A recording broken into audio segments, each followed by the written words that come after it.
Ini luka bekas takar, Tan. Kamu pasti guna-guna aku ya? Surti, kenapa kamu selalu ganggu aku terus?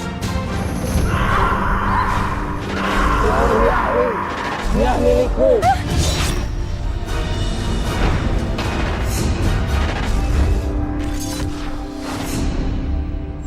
Seorang partisipan yang berteman dengan sosok wanita gaib yang makin lama makin mengganggu dalam kehidupannya. Saya memilih angka kelahiran nomor 22. Syarif Ali, kelahiran tanggal 22, memiliki dua sosok teman gaib bernama Mardi dan Surti. Sosok Surti ini disinyalir berwajah mengerikan dan selalu mengganggu Syarif setiap malam. Karma apakah yang akan diterima Syarif Ali ini ke depannya? Syarif Ali lahir tanggal 22 Juli, berdiri di hadapan kami di sini pemirsa. Dan tampaknya di sini ada hubungan antara setan, asmara, dan wanita. Awalnya kan rumah itu kan penampungan TKW. Jadi pernah ada korban gantung diri. Tiba-tiba setelah kejadian itu ada sosok itu ada sama kakek tua. Boleh. Pantas rumahmu ada 12 kamar. Iya. Jangan kayak. Diam kamu. Kamu harus nurut apa yang aku minta. Aku gak mau. Kalau kamu pengen cepat berangkat ke Arab, kamu harus menuruti semua keinginanku.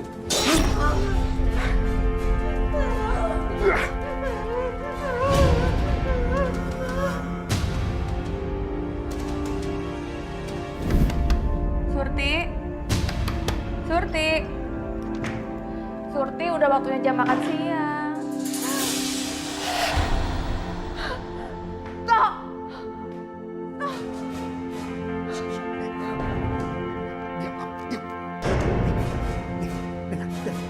Kamu jangan bilang ke siapapun. Apalagi lapor ke polisi. Kalau sampai polisi tahu, aku akan bilang kamu yang bunuh Surti. Paham? Kenapa kakek Mari ngancam? Apa mungkin dia yang menyebabkan Surti bunuh diri? Ya Allah, Surti, kasihan kamu. Nggak nyangka kamu sampai nekat bunuh diri. Ya sudah. Sekarang kita sembunyikan mayat Surti ini. Dan nanti malam kita akan kuburkan mayat. Tapi ingat, jangan sampai ada calon TKW lain yang tahu.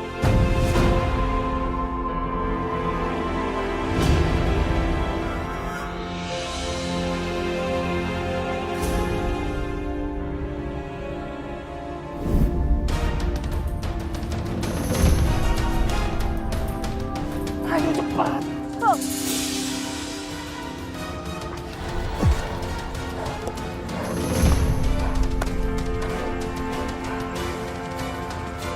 Ini, jangan diam aja. Bantu aku masukin mayat ini sebelum orang lain melihat. Ayo, cepat. Ayo, cepat.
ada kuburan massal. Tetapi saya tidak tahu ini di mana. Nanti akan menjadi kata kunci dan kasus yang akan saya bedah hari ini buat Mas Ali. Dan kemudian saya merasakan di sini, saya mencium bau busuk ya, antara bangkai dan campuran gas amonia. Pergi, pergi, pergi, pergi, pergi, pergi kamu. Kamu harus mati.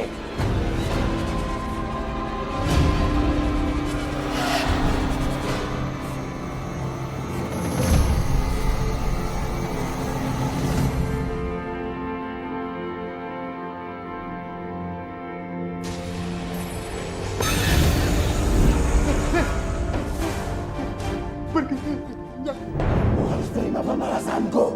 Jangan.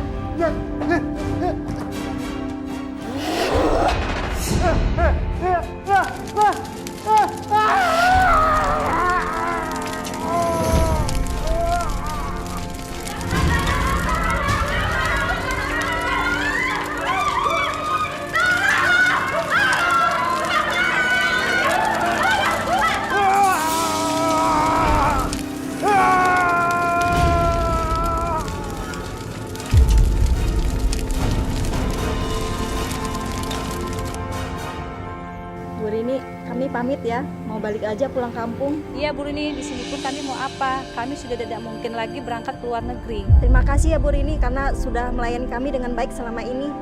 Iya, sama-sama. Itu udah jadi kewajiban aku kok. Kalau gitu kita pamit ya.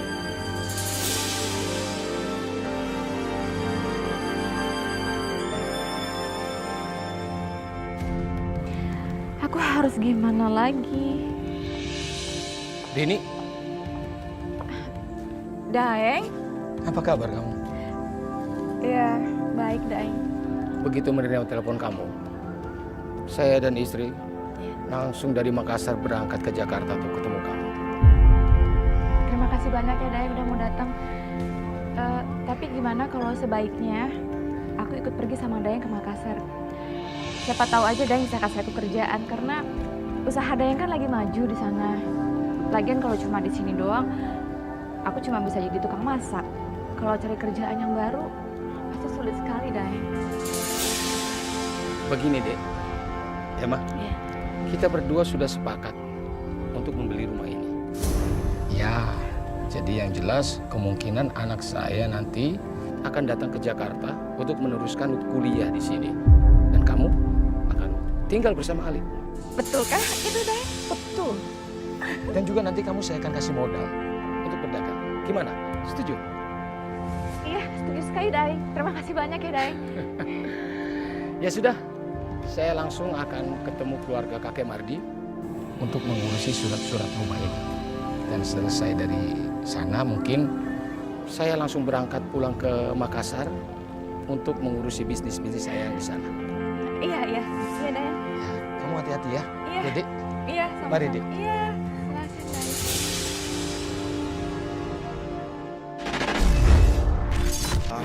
Semuanya berawal di 2010 ya, saat saya lulus SMA. Saya dari Makassar sekolah, terus kembali ke Jakarta. Kemudian malam Jumat kalau nggak salah ada sosok perempuan. Itu antara sadar dengan sadar. Saya kayak ditiban gitu loh, kayak ditindih gitu. Tapi dia coba ngajak main gitu. Terus saya tanggepin, saya ladenin. Tapi lama-lama kayak saya lagi tidur, tiba-tiba pintu kebuka. Berarti saya udah ngerti. Dia datang, terus saya tanya sama keluarga, kan di rumah dulu kan ada 3 lantai, ada 12 kamar. Saya di lantai 2 sendiri. Terus saya tanya sama tante lah, perempuan itu siapa? Terus tante bilang itu namanya Surti. Sudah ada sejak lama berarti di tengah-tengah keluarga. Iya. Ali, ini sekarang jadi kamar kamu. Wah, kamarnya bagus Tante. Makasih ya Tante. Oh iya, Papa Mama nitip salam. Mereka ingin berterima kasih sama Tante karena Tante udah merawat rumah ini dengan baik. Oh, lalu kapan rencana kamu mau daftar kuliah? Ali rencana akan mendaftar kuliah besok, Tante. Ya udah, kalau begitu rencana kamu, sekarang kamu istirahat. Karena pasti kan kamu capek, seharian udah keliling-keliling, jalan-jalan. Oke. Ya udah. Makasih, Tante. Iya.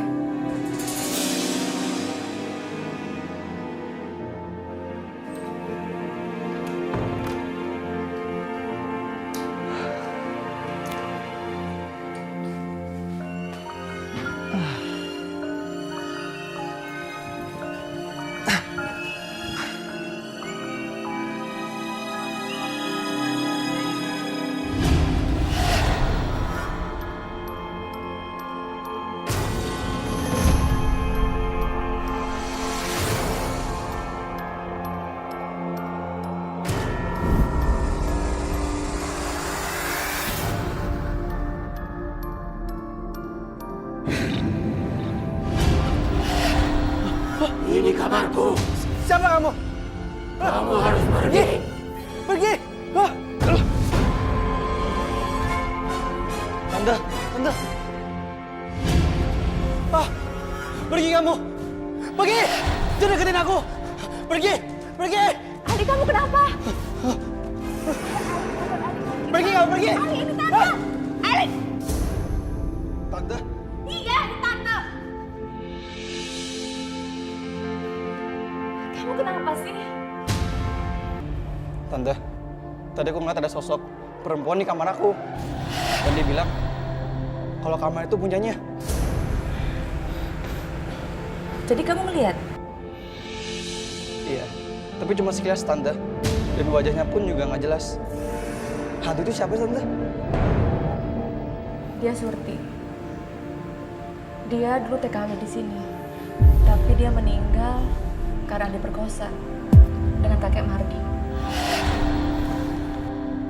Cerita itu sebelumnya aku pernah dengar kabar dari Papa. Dan Papa bilang bahwa rumah ini dulunya penampungan TKW. Dan kakek Mardi itu siapa, Tante? Kakek Mardi itu dulu pemilik rumah ini. Dan dia juga yang punya agen TKW. Kasian sekali Surti. Surti anak yang baik. Dia ingin menaikkan derajat keluarganya, makanya bekerja jadi TKW. Tapi ya, nasib berkata lain. Tante, kuburan Surti ada di mana? Di halaman belakang.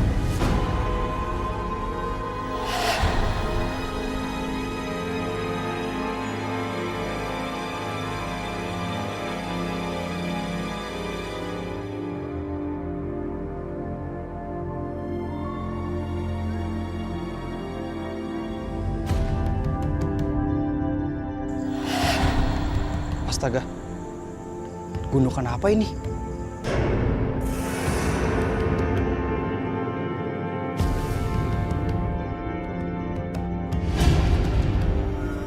Hah? Surti? Jadi ini bener kuburan Surti? Surti, aku minta maaf ya. Aku janji, aku akan membersihkan kuburan kamu setiap hari. Tapi aku mohon, kamu jangan ganggu aku lagi.